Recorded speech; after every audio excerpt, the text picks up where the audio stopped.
ఈ video full negative comments, full negativity face చేయవచ్చు, but I don't care. ఒకటి, నేను ఎలాంటి స్క్రిప్ట్ కానీ ఎలాంటి ఏమీ రాసుకోలేదు. బట్ ఎందుకంటే నా దగ్గర ఉన్న ఒకటే ఫోన్, దాన్ని ఇప్పుడు నేను చూసి చెప్పలేను. బుక్ మీద రాసేంత ఆ పారాగ్రాఫ్ నేను రాయలేను. నాకు గుర్తుంది, నాకు దాంట్లో నచ్చిన వరకు అయితే నేను మాట్లాడుకుంటాను.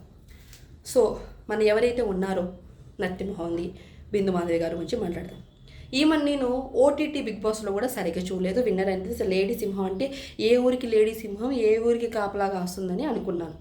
ఓకే, కానీ ఇది పక్కన పెట్టేస్తే ఆమె ఎవరు చరణ్ ఆర్జే సంథింగ్ ఏదో ఉన్న పిల్లోడు ఆ రోజు బిగ్ బాస్ ఆ అగ్నివేశ స్టేజ్ మీద ఒక క్వశ్చన్ అడిగారు కదా, మీరు ఏదో సంథింగ్ అడిగినప్పుడు ఇలాంటి వాళ్ళు ఉండడం వల్ల నేను ఇప్పుడు గెలిచానేమో, అలాంటి వాళ్ళు ఉండటం కూడా చాలా మంచిది అని మాట్లాడాను. అది ఏదో అన్నారు, నాకు అది గుర్తులేదు. బేసిక్గా రియాక్షన్ సరేనా, రియాక్షన్ ఎవరిది? నటరాజ్ మాస్టర్ది. నాకు తెలియదు ఈయన అన్నాడన్న విషయం కూడా నాకు తెలియదు. ఇందులో వీడియో చూసినప్పుడే తెలుసు. అన్నది నేనే, అది అన్నది నేనే. నాతో పాటు చాలామంది అన్నారు. ఓకే, అది గేమ్ ఇష్యూలో తీసుకోవాలి. నా కూతురు బర్త్డేకి పిలిచినప్పుడు కూడా నువ్వు అది వీల్లేదు, ఎందుకంటే అది నువ్వు క్యారీ చేస్తున్నామేమో, గేమ్ని గేమ్ లాగా చూసుకోవడమే ఒక గేమర్ లక్షణం సంథింగ్ ఏదైతే మాట్లాడారు. ఓకేనా? అండ్ నాకు అందరు పడుతున్నారంటే బిగ్ బాస్లో ఒక అవకాశం కోసం, వాళ్ళకంటూ ఒక లైఫ్ని లీడ్ చేయడం, వాళ్ళకంటూ ఒక ఛాన్స్ కోసం మాత్రమే వాళ్ళు మీ మాటలు పడుతున్నారు తప్ప నాకు అలాంటి అవసరం ఏమీ లేదు అని చెప్పారు. చాలా బాగా మాట్లాడారు. నిజంగానే తనకేం అవసరం లేదు, తను ఒక మాస్టర్ కాబట్టి. మిగతా వాళ్ళు ఎందుకు పడుతున్నారంటే ఇప్పుడు ఏమంటారు, బయట జాబులు లేక ఏం లేక ఏదో ఒకటి సక్సెస్ చూద్దాం కదా. ఇప్పుడు రేపు బిగ్ బాస్లో వెళ్ళి వచ్చిన తర్వాత ఏదో 4 ఛానల్ చేసుకున్నాను, 4 ప్రమోషన్ చేసుకున్నాను, ఏం చేసుకున్నాను, నాకు డబ్బులు వెనక్కి రాసుకోవచ్చు, ఫ్యామిలీ కూడా బాగుంటుంది. రేపు ఏదైనా చిన్న చిన్న ఆఫర్లు ఏమైనా వచ్చినా సరే ఛాన్సెస్ బాగుంటుంది, లైఫ్ లీడ్ చేయవచ్చు అనే ఉద్దేశంతో కామర్స్ అనే ఒక బుద్ధి వేసి పంపించారు కదా. దానికోసం మీలాంటి చెబ్రిగాల మాటలందరూ ఇప్పుడు పడుతున్నారండి. అది ఓకే.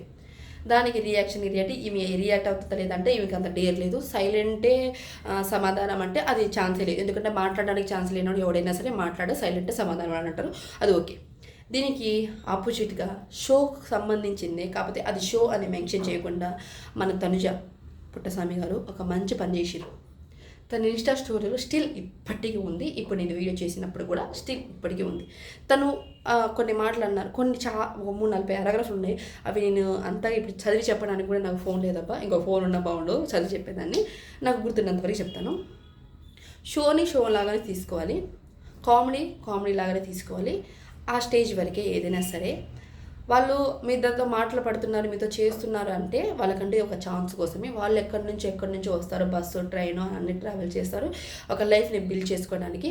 అంతేలే కానీ మీ దగ్గర ఒక ఛాన్స్ ఉన్నప్పుడు, మీరు జడ్జ్మెంట్ ఇచ్చే ఛాన్స్ ఉన్నప్పుడు, మీకు సెలెక్ట్ చేయొద్దని ఛాన్స్ ఉన్నప్పుడు మీరు ఆ మాటలతోనే సెలెక్ట్ చేయం అది అంటే అయిపోయాయి. కానీ ఒకని హార్ష్గా మాట్లాడడం, వాళ్ళని జడ్జ్ చేయడం, వాళ్ళని బాడీ షేమింగ్ అవి చేయడం ఇది ఎంతవరకు కరెక్ట్ కాదు. ఒకటి, ఏదైనా సరే అవతల మనని మన సెండ్ ఆఫ్ ఇచ్చేటప్పుడు అది మంచిగానే సెండ్ ఆఫ్ ఇవ్వాలి. కానీ ఇలా షో పర్పస్ గురించి మీకు నచ్చినట్టు మాట్లాడకూడదు. షోని షో లాగానే చూడాలి, ఎంటర్టైన్మెంట్ లాగా చూడాలి. దానిలో చూస్తేనే బాగుంటుంది అని అంత గట్స్ ఉన్న మనిషి పెట్టింది. ఏ కామనర్ కూడా ఈ రోజుకి పోయిన సీజన్లో పోయిన ఏ కామనర్ కూడా అసలు ఇప్పుడు అగ్నిపరీక్షకి ఎవరైతే అవమానాలు పడ్డారో వాళ్ళకి సపోర్ట్ చేయనే లేదు.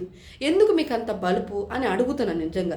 లాస్ట్ కామనర్స్ కళ్యాణ్ పడాలా, నీకేమైంది? నువ్వు ఒక కామనర్గా ఎక్కడో నువ్వు ఎత్తికిరా దొరకని అంత లోతు నుంచి నువ్వు వచ్చిన వాడివే కదా, ఏమైంది నీకు? ఎందుకు వాయిస్ రేజ్ చేయలేదు నువ్వు? ఎందుకంటే నీకు ఇంకా ఆఫర్స్ రాలేదు, ఇంకా ఛాన్సెస్ రాలేదా? డెమాన్ పవన్ నీకేమైందయ్యా? ఓహో, నువ్వు సెలబ్రిటీవా? ఎక్కడ సెలబ్రిటీ? అగ్నిపరీక్ష నుంచి బిగ్ బాస్కి వెళ్ళి వచ్చిన తర్వాతే కదా నువ్వు సెలబ్రిటీ.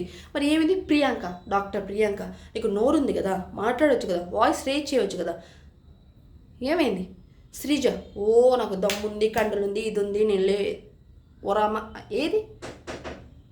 వాళ్ళకు కూడా సపోర్ట్ చేయవచ్చు కదా, ఏమైంది? చేయలే. ఈయనెవరు? మాస్క్ మ్యాన్, నీకేమైంది? నువ్వు కూడా చేయొచ్చు కదా. వీళ్ళందరూ ఇంతమంది ఉన్నారు కదా, షోని షోలాగా చూడాలి. లాస్ట్ సీజన్కి ఈ సీజన్ అంతా ఏగా మాట్లాడుకుంటుంది, ఏగా చేయవద్దు. ఏదో ఒక ఛాన్స్ కోసం ఏదో ఒకటి అడుక్కోవడానికి వచ్చిన సరే మర్యాదగా మనం అన్నం పెట్టి పంపిస్తాం.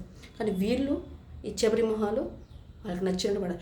ఇంతమంది కామర్స్ పోయారే, అంత సీజన్లో గీతు రాయలు, అంత సీజన్లో ఆదిరెడ్డి గారు, వీళ్ళందరూ ఉన్నారు చూడు, మీరందరూ ఏం చేస్తున్నారని నేను అడుగుతున్నాను. క్వశ్చన్ రేజ్ చేయరా? మీరు పెద్ద సెలబ్రిటీ అయ్యారా, లేకపోతే పెద్ద తోపులు అయ్యారా మీరు? లేకపోతే ఈ దేశానికి పరిపాలన ఇప్పుడు నరేంద్ర మోడీ కింద మీరు ఏమైనా ఏమంటారు పిఏనా? నరేంద్ర మోడీ కన్నా హయ్యెస్ట్ లెవెల్లో ఉన్నారు మీరు. ఒక పాయింట్ని రేజ్ చేయండి. మీరు మూలాలు మర్చిపోకూడదంట. మనం ఏ స్థాయిలో ఉన్నా మూలాలు మర్చిపోకూడదు. వీళ్ళు పెట్టిన అన్నాన్నే తన్నేసిపోయే రకాలే. కళ్యాణ పడాలతో సహా అడుగుతున్నాను నేను. తనుజ గారు అంత ఫేమ్ ఉంది, అంత ఇది ఉంది, సెలబ్రిటీ, తన సీరియల్ యాక్టర్ అంత ఉన్నా సరే ఆ పిల్ల బయటకు వచ్చి స్టోరీ పెట్టింది. మరి మీ అందరికీ ఏముంది? తిని బొజ్జున్నారా? అంటే మీకు ఛాన్స్ వచ్చింది, ఓకే, ఎవడికి వస్తే మనకేంటి, మనం రాకపోతే మనకి, మనం అయితే సేఫ్గా ఉన్నామా లేదా? ఇది మన అరే నిజంగా మన మిడిల్ క్లాస్ వాళ్ళకి, ఎవరైతే మనం ఇప్పుడు కామనర్స్ ఉన్నామో మనం ఏంటంటే ఒకళ్ళు బాగుపడుతున్నాం మనం చూడలేం. మనం బాగుపడితే చాలు, మన ఇళ్ళల్లో బాగుంటే చాలు, మన ఫ్యామిలీ బాగుంటే చాలు, మనం డబ్బులు సంపాదించుకుంటే చాలు. పక్కనోడు ఎటు పోతున్నా, ఎటు ఏం చేస్తున్నా, బుడతలో దొల్లుతున్నాడా, లేకపోతే పడుకున్నాడా, సచ్చిండా అన్న సంబంధం లేదు. వాడు మాత్రం బాగుపడకూడదు, మనమే బాగుపడాలా. ఎవరైతే ఉన్నారో నేను పేర్లు చదివాను, మీరంతా అడుగుతున్నాను మిమ్మల్ని. కామనర్ అంటే అందరినీ సపోర్ట్ చేయాలి. అది సపోర్ట్ చేయడం ఇలా ఎందుకంటే మీకు భయం మీకు. ఇది ఒక కామనర్ని ఎగతాళి స్టేజ్ మీద పోరా, రెట్టికాయ పంపియండి, చెంప పగులుతుంది, అది పగులుతుంది, అన్నీ చేస్తున్నా ఒక కామనర్ కానీ స్టోరీ పెట్టడం ఏమీ లేవు. ఎందుకంటే మీకు వస్తే చాలు ఛాన్స్, పక్కన ఎటుపోయినా సరే సంబంధం లేదు. ఈ చెబరి బ్యాచ్ అందరినీ అడుగుతున్నారు, మీ అంతా నాన్ సెన్స్, స్వార్థపరులు అని నాకు అనిపించింది. ఇది ఇవాటి ముచ్చట.